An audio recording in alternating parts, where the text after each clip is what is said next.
Você sabe quais são os principais entraves que podem prejudicar o financeiro do seu negócio rural? Veja agora com o especialista Ederson.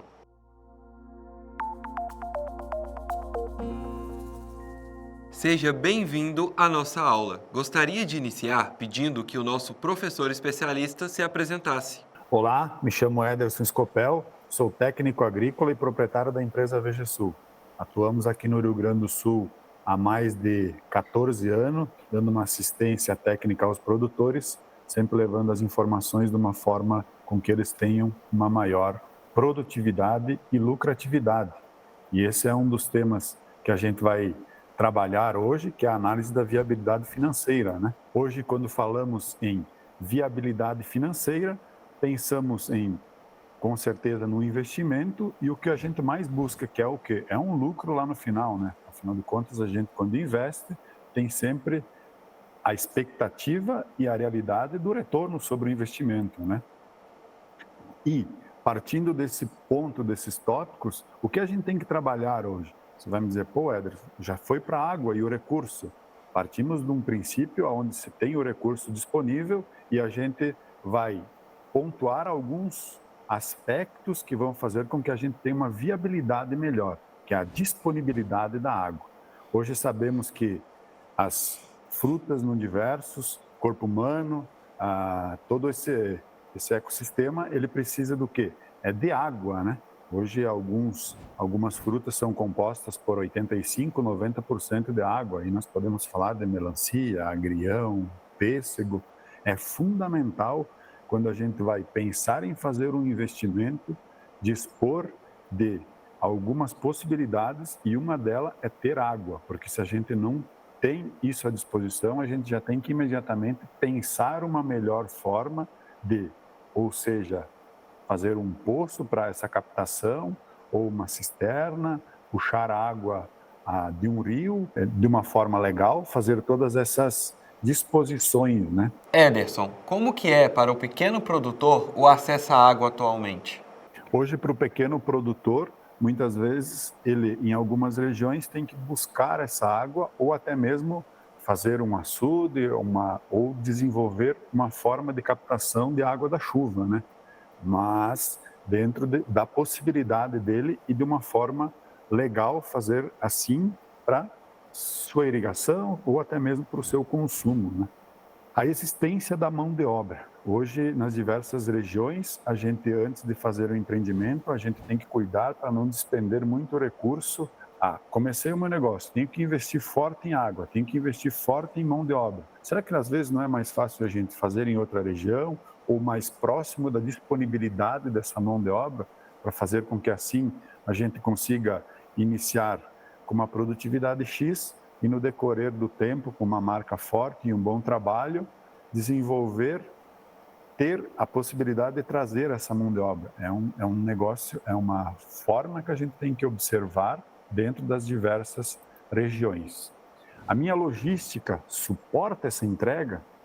Muitas vezes a gente quer fazer uma instalação a 50 quilômetros de uma região onde nós temos que levar um produto, 50, 100, 200, a distância, onde a gente, muitas vezes, no início desse investimento, a gente não vai ter esse recurso para comprar um caminhão, comprar 2 caminhões, mas a gente vai ter que contratar um terceiro. Será que muitas vezes esse balanço de informação não vai fazer com que a gente se instale num lugar diferente, próximo ao nosso mercado consumidor, ou podemos distribuir nossas entregas em diversos dias na semana?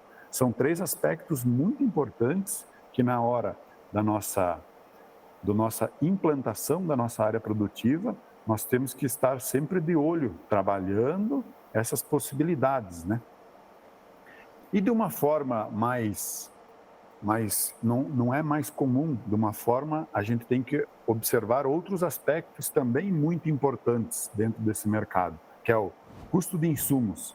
Esses insumos nós vamos comprar em uma vez, 2 vezes, aonde nós vamos comprar. Hoje nós sabemos que tem alguns aplicativos para os insumos que podem nos ajudar a fazer algumas cotações de preço, alguns insumos que de uma forma menos agressiva vão fazer com que a gente aplique e atenda o mercado onde nós conseguimos agregar valor.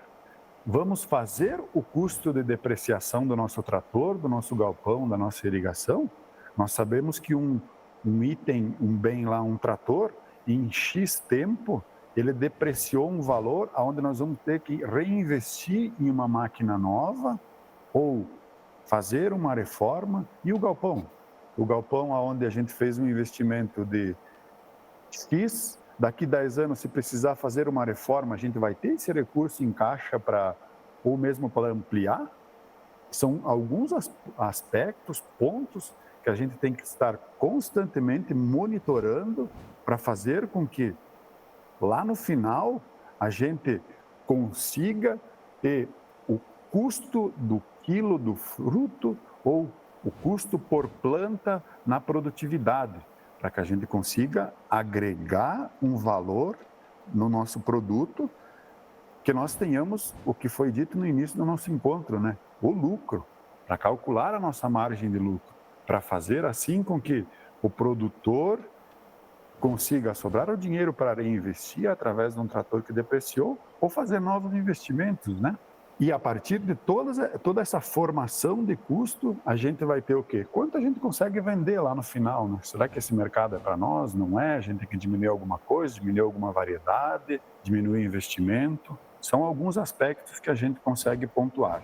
Dentro dessa forma toda de custo, a gente tem que pontuar todos esses aspectos, fazendo assim com que lá no final a gente faça a conta fechar e atender o nosso mercado com um preço competitivo. Como que você vê hoje a maturidade do horticultor quanto à saúde financeira do seu negócio rural? Caio, eu acredito que tem muito a desenvolver dentro desse aspecto contábil do produtor. Ele tem muitos pontos a deixar marcado para ele conseguir controlar, descobrir o custo do quilo da planta, do produto dele. Eu acredito que é um mercado que tem muito a crescer ainda, vem se desenvolvendo bastante, mas tem muito a desenvolver ainda. Caio, muito obrigado a todos.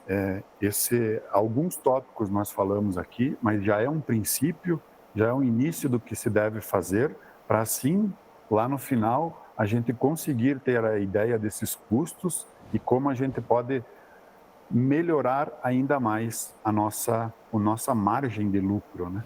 Ederson, muito obrigado pelos ensinamentos valiosos que você trouxe aqui. Eu que agradeço, Caio, a mais essa aula. Muito obrigado. Obrigado por assistir esse conteúdo. Te vejo na próxima aula.